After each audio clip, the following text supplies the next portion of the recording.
अब हम आपको पुतिन के एक ऐसे हमले के बारे में बताने जा रहे हैं जिसकी जानकारी सैटेलाइट तस्वीरों से मिली है। ये एक मिलिट्री कैंप की तस्वीर है और ये मिलिट्री कैंप यूक्रेन के बॉर्डर से सिर्फ 160 किलोमीटर दूर है। पुतिन जेलेंस्की को एक ऐसी नई चोट देना चाहते हैं जो पश्चिमी देशों के लिए एक सबक होगा और इन सब में अब पुतिन को साथ मिलने जा रहा है बेलारूस का।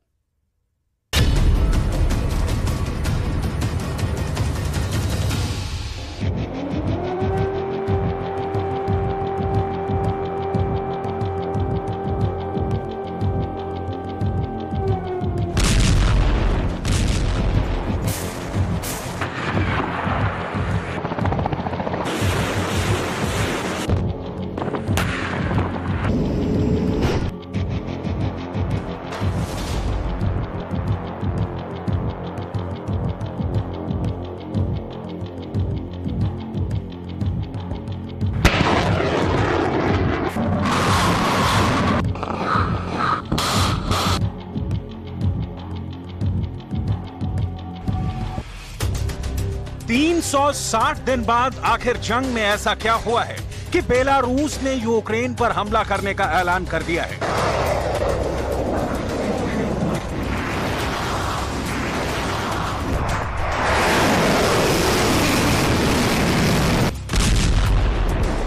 रूस और बेलारूस के 2.5 लाख सैनिक उत्तर दिशा में कीव पर हमला क्यों करना चाहते हैं?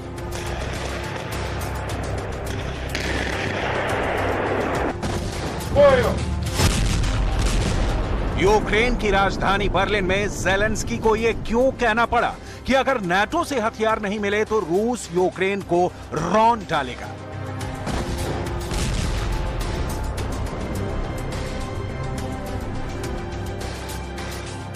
क्या नाटो और अमेरिका को एहसास हो चुका है कि अब यूक्रेन के पूर्वी हिस्से पर रूस कब्जा कर लेगा?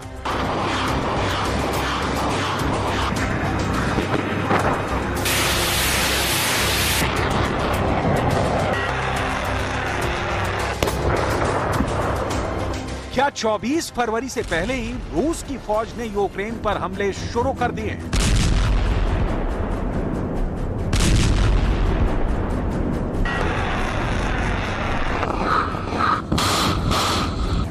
रूस यूक्रेन की जंग कम होने की बजाय बेहद तेज रफ्तार से खूंखार हो चुकी है। अब तो ऐसा लग रहा है कि जैसे पुतिन यूक्रेन की तबाही की तस्वीरें वॉर जोन से सीधे लाइव देखेंगे। रूस ने नए हमले के लिए जबरदस्त तैयारी कर ली है। इसका असर यूक्रेन के पूर्वी हिस्सों पर साफ तौर पर देखा जा सकता है, जहां अभी रूस की 2.5 लाख सेना पूर्वी यूक्रेन के इलाकों पर एक के बाद एक कब्जे करती जा रही है। सबसे हैरानी की बात तो यह है कि अब रूस के साथ बेलारूस की फौज यूक्रेन पर हमला करने जा रही है।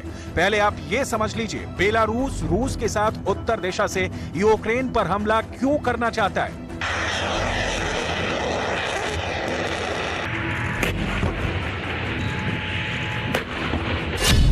बेलारूस के राष्ट्रपति अलेक्जेंडर लुकाशेंको ने यूक्रेन और सहयोगियों को युद्ध की सीधी धमकी दी है। हम आपको बता दें, बेलारूस के 60,000 सैनिक यूक्रेन पर हमला करने के लिए तैयार बैठे हैं। यहां तक कि बेलारूस में मौजूद 20,000 रूसी सैनिकों के साथ बेलारूस के सैनिक मोर्चे पर पहुंचना भी शुरू हो चुके हैं। वॉर जोन से आ रही रिपोर्ट के मुताबिक यूक्रेन से उत्तर दिशा में बेलारूस की सीमा लगती है, इसीलिए बेलारूस रूस के साथ मिलकर उत्तर दिशा से यूक्रेन पर हमला करना चाहता है। उत्तर दिशा से रूस और बेलारूस का टारगेट राजधानी कीव बताया जा रहा है। इस वक्त रूस की S-300 मिसाइल सिस्टम बेलारूस में मौजूद है। इसके अलावा रूस की घातक मिसाइलें किंजल और इस्कंदर भी बेलारूस से यूक्रेन पर हमले के लिए तैयार हो चुकी हैं। यानी 24 फरवरी से पहले बेलारूस और रूस का डबल अटैक यूक्रेन पर अब हर हाल में होगा।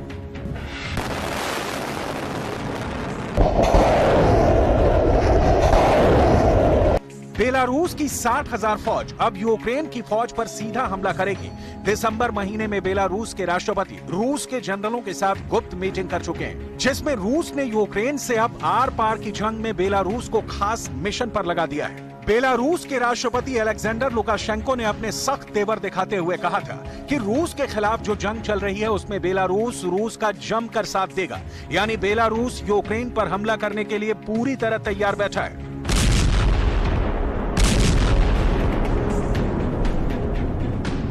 Я готов и не просто предоставить, готов вместе с россиянами воевать с территории Беларуси лишь только в одном пока случае.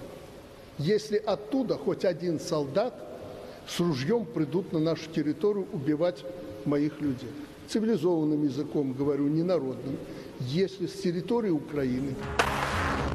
इधर दूसरी तरफ रूस ने पूर्वी यूक्रेन पर ताबड़तोड़ हमले और तेज कर दिए हैं। पिछले 48 घंटे में रूस की मिसाइलों ने बखमुत और उसके आसपास भयानक हमले किए हैं। पूर्वी यूक्रेन के डॉनबास डोनेट्स्क इलाके में रूस का आंशिक कब्जा हो चुका है, ऐसी खबरें आ रही हैं, जबकि खेरसोन और खार्किव में रूस की फौज को काफी बढ़त मिल चुकी है। वहीं यूक्रेन में लुहांस्क ओब्लास्ट में यूक्रेनी सेना को भारी नुकसान की खबर है।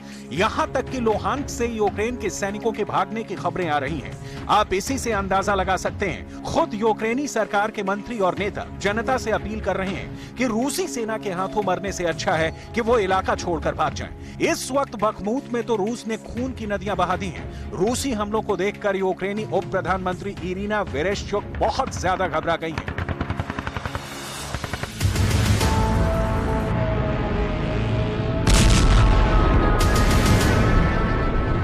उप प्रधानमंत्री इरिना वेरेश्चुक ने बखमुत की जनता से अपील की है कि बखमुत को यूक्रेनी तुरंत खाली कर दें और सुरक्षित जगहों पर भाग जाएं।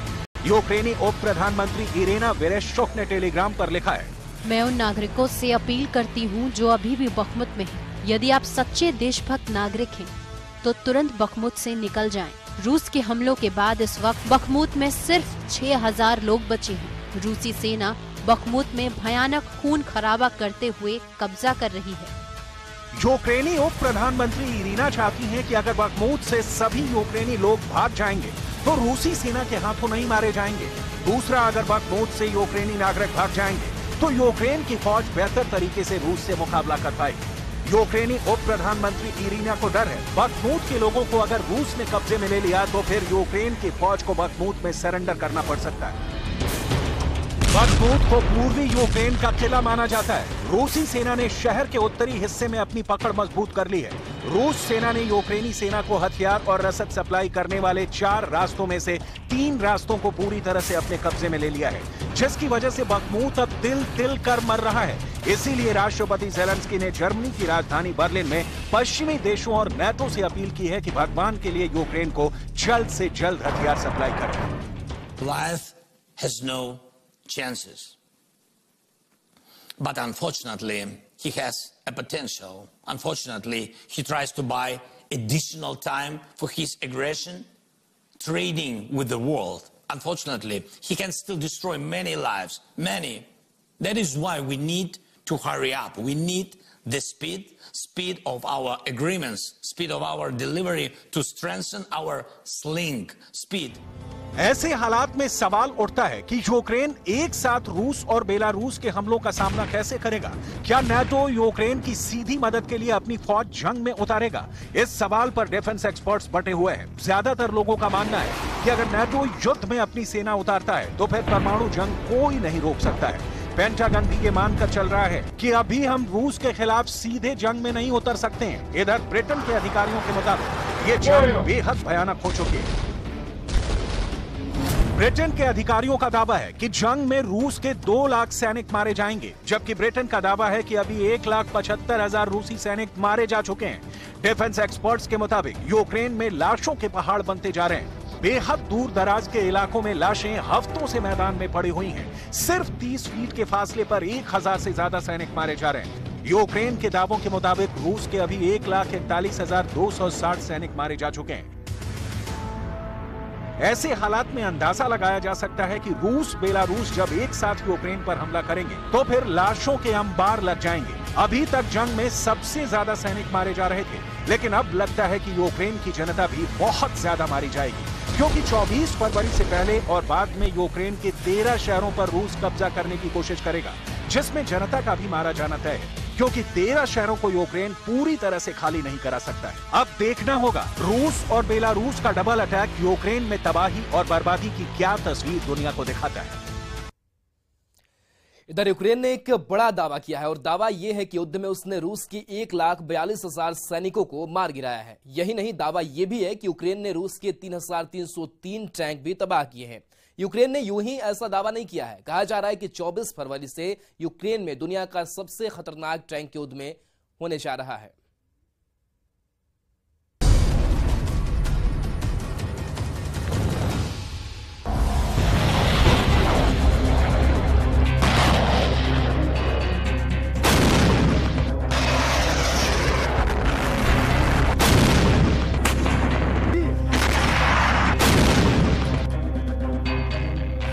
पहला हमला।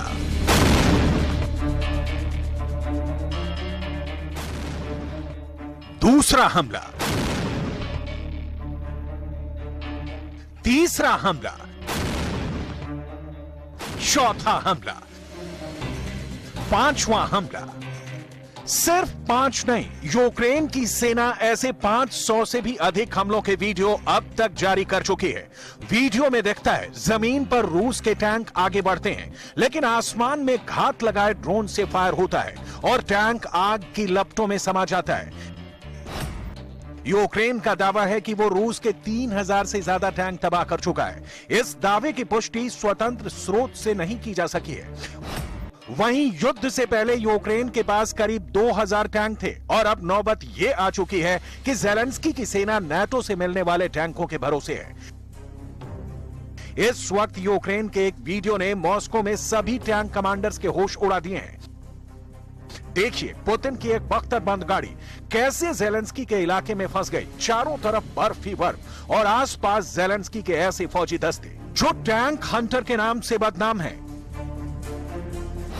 ये है रूस की बख्तरबंद गाड़ी BMP, जिसमें सैनिक भी सवार होते हैं और इसी से सुरक्षित रहकर वो तोप के गोलों के बीच फ्रंट में आगे पहुंचते हैं।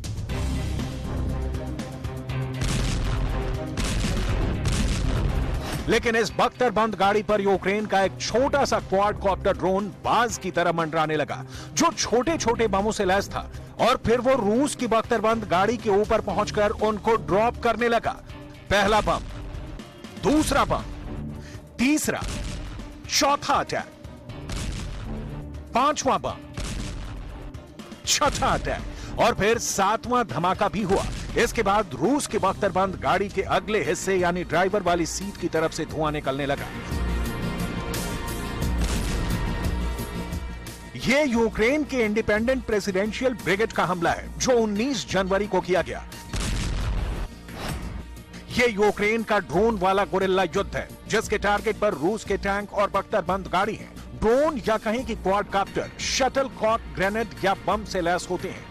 ये टारगेट के ऊपर जाकर उस पर बम गिरा देते हैं। ये टैक्टिक सीरिया में हुए युद्ध से सीखी गई है। सबसे पहले इसका इस्तेमाल आतंकी गुट ISIS ने सीरिया के खिलाफ किया था।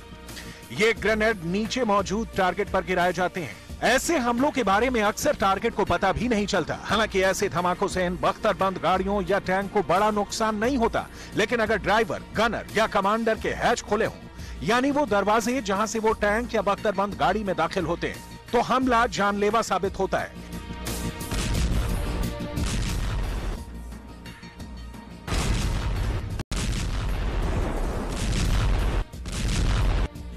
ऐसे में सवाल यह है कि क्या रूस के सैनिक अपने हैच खोलकर ऑपरेट कर रहे हैं?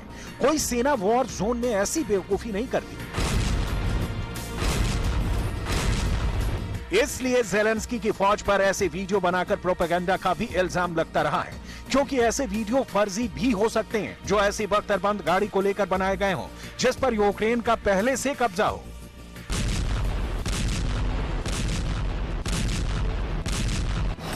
इसके 2 मकसद हैं। पहला, रूस की फौज के मनोबल को तोड़ना और दिखाना कि उसकी पावरफुल फोर्स को यूक्रेन के मामूली हथियार खत्म कर रहे हैं। दूसरा मकसद, यूक्रेन की फौज का हौसला बढ़ाना और दिखाना कि रूस की मजबूत फोर्स भी उनके सामने लड़खड़ाने लगी है।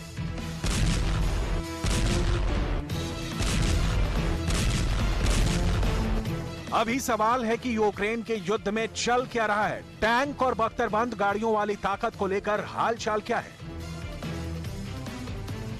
बताया जा रहा है कि रूस न्यूक्लियर वॉर की तैयारियों को फिर से तेज कर रहा है। अब की बार परमाणु युद्ध का कारण बनने जा रहे हैं यूक्रेन आने वाले 3 तरह के विदेशी टैंक।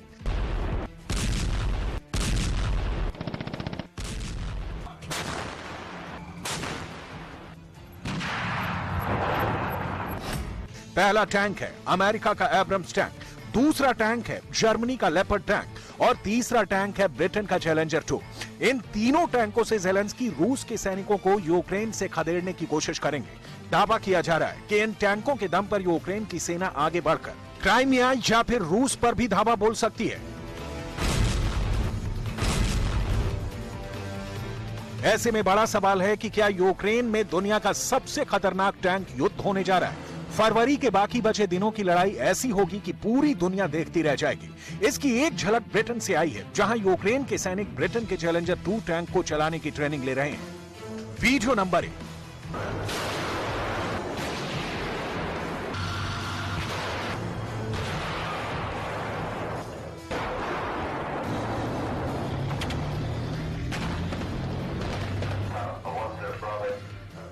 Video number 2।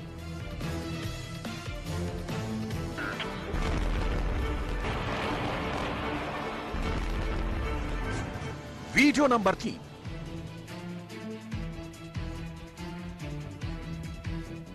विदेशी टैंकों पर यूक्रेनी सेना का ट्रेनिंग सेक्शन जल्द ही पूरा होने वाला है। ऐसे में ब्रिटिश टैंक के रूस के खिलाफ जंग में उतरने की संभावनाएं बढ़ गई हैं। इसके साथ ही अमेरिका से आने वाले एब्रम्स टैंक ने ज़ेलेंस्की के हौसलों को आसमान पर पहुंचा रखा है। वजह है एब्रम्स टैंक का यूरेनियम कनेक्शन और एब्रम्स टैंकों से फटने वाले यूरेनियम वाले गोले, जिससे युद्ध की भाषा में यूरेनियम बुलेट कहा जाता है। एब्रम्स टैंक यूरेनियम से लैस गोलों को दाग सकता है।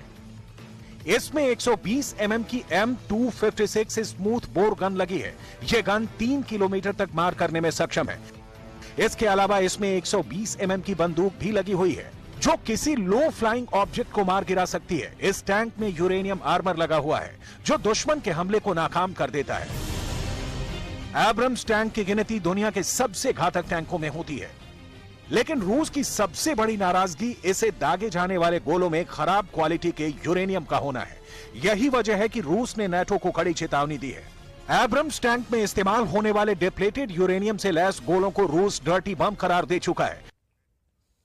और इसके साथ न्यूज़ 18 स्पेशल में इतना ही। बने रहिए न्यूज़ 18 बिहार झारखंड के साथ।